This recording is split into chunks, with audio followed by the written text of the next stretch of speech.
Just a few weeks ago, Tyrese Haliburton was considered the most overrated player in the NBA. But after a fantastic all-around performance in the second round against the Cavs, the Pacers are headed back to the Eastern Conference Finals again. The reason Haliburton may be considered overrated is because he doesn't really put up any gaudy stats.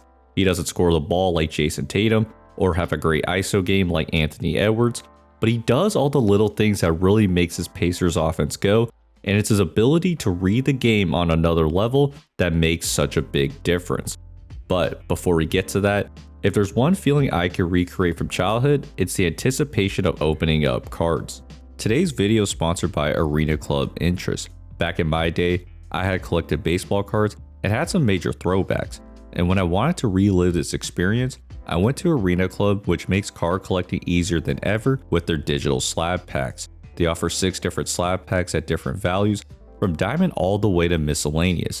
They'll show what cards are possible and the hit rates for each one. So I bought the Ruby slab pack and eventually ripped a 2004 Peja Stojakovic card. Now the best part is that once you get your card, Arena Club will make you an instant offer. So if you don't like it, Arena will buy it back and you can buy a new card. To add protection on your purchase, you can opt into the Slab Save program to ensure you get at least 80% of the pack price. So right now, you can get 20% off your first slab pack or card purchase by going to arenaclub.com/DanielLee and use code DanielLee. That's 20% off your first purchase. One of my favorite things Haliburton does is figure out how to create space for himself. Most stars use their dribble to shake their defender and then create an open shot, but Haliburton does that by moving players around like he's playing chess.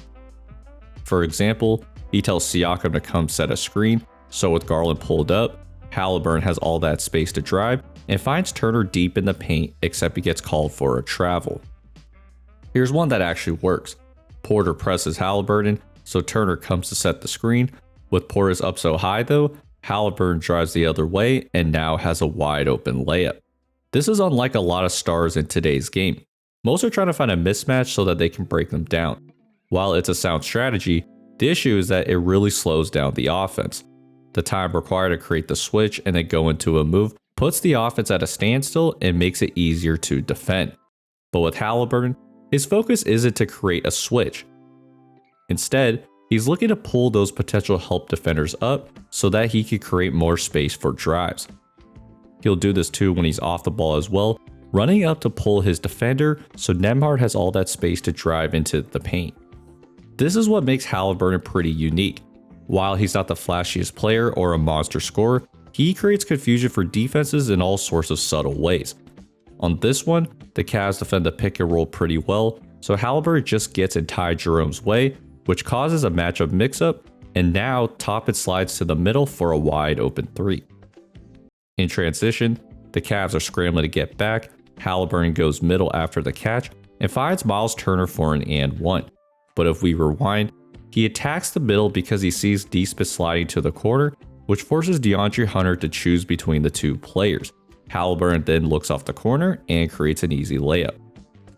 He does this a lot, driving one way while his teammate goes the other just to create confusion. Both Cavs collapse on Hallie, and he looks at Toppin to freeze Dean Wade before dropping it off for a layup. In today's NBA, most stars hold the ball for long stretches so that they can read the defense and then make a play. This then leads to a lot of read and react type plays, where you wait to see what the defense does and then make a decision. While we see Haliburton do that from time to time, he's at his best when he doesn't hold the ball for long, and that's because he's understanding how defenses are moving and how they may react based on what he does. That's why he can give the ball up, because he knows exactly where to be to stress the defense. For example, he knows that the Cavs are in a zone, so he points at Nembhard to make it look like he's going to the wing, except he goes middle to get Mobley over. Then, knowing that Mobley has to recover to Turner, he stays in the middle, which brings Strus over, and now it's a wide open 3. Then on this one, he runs a dribble handoff, and with drop coverage, it looks like he has an open shot. But knowing that Gary Trent's behind him, he runs a give and go with Turner, and it's a much more open shot in the paint. This sequence describes Haliburton so well. No one's going to blame him if he took that shot, but his understanding of defenses and spacing creates even better looks for the Pacers. He runs a pick and roll with Miles Turner, and Siakam makes an excellent cut. Throwing this to him would be a good option, but Hallie knows that Jarrett Allen's coming over. So because he's leaving the corner, he knows that Mitchell needs to make a really long rotation, and he can't locate Nesmith for 3. This sequential processing really helped Indiana break down the Cavs zone that stifled them in Game 3. He found an open 3 on this one in Game 5, but my favorite was his decision making in Game 4, primarily with these 2 plays. So the Cavs are in the 3-2 zone, and Bryant sets a screen. Now the 2 most obvious options are to either find Thomas Bryant on the roll or throw it to the corner. But he throws it to Nembhard on the wing because that forces Mobley to come down to cover Bryant, meaning Shepherd is now wide open in the corner. Now you might be wondering why Haliburton couldn't just throw it to the corner and have Shepherd throw it to Bryant on the roll. The reason is, Strus would have came down to help in the paint, meaning the open guy would be in the opposite corner, which is a much harder pass to make. By throwing it to the wing, that corner pass to Shepherd is more attainable, and it's a knockdown 3. So, later in the game, the Cavs are in a zone again, and Haliburton tells Turner to set the screen, except he throws it to the wing right as that screen is being set. This time, Mitchell cheats to the corner, so Nembhard throws it back to Hallie, and with that screen still set, Hallie has a wide open 3. These are the reads that he needs to make in real time, and especially with someone like Haliburton who's taught to run a really fast-paced offense, his brain needs to be dialed in even more. Luckily enough, a few years ago, he gave us some insight into how he processes these things in real time when Andrew Nembhard made this game-winning 3 against the Lakers. I didn't know how much time was left, but I kind of glanced up soft. Because at first I was just going to rise up and shoot it. 5 seconds. I took one more dribble, and I was like, I had 4 seconds, a lot of time. So I took 2 more dribbles. Buddy was in the corner, Ben was on the block, and AD was kind of splitting the 2. And I wanted to throw it to Buddy, but I knew if I threw it to Buddy, that there was going to be a hard contest from AD, tough shot.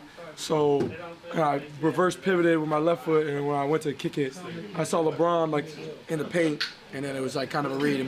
If Bryant took 2 steps, I'm throwing over the top to Ben, but he was late, so I just fired it to Drew for the game. All of this is happening in just 2 to 3 seconds during a must-score possession late in the game. Because Haliburton plays like a true pass-first point guard, it's easy to label him as an assist merchant or question whether he's a real number 1 option. But I think the reason players voted him as the most overrated is because many don't fully understand the value that he brings. Yes, he averages 10 assists a game, but it's how he sets up defenses that makes him really special. And on a roster that plays with purpose, moves a ton, and uses a ton of misdirection to create offense, Tyrese Haliburton is the perfect player for that team because he can put tons of stress on defenses without holding the ball for long stretches, which is why Indiana is not only in the Eastern Conference Finals, but has a great shot of making the NBA Finals. So, hope you guys enjoyed this video. If so, please like and subscribe. I appreciate your guys' support, and I'll see you guys next time. Peace.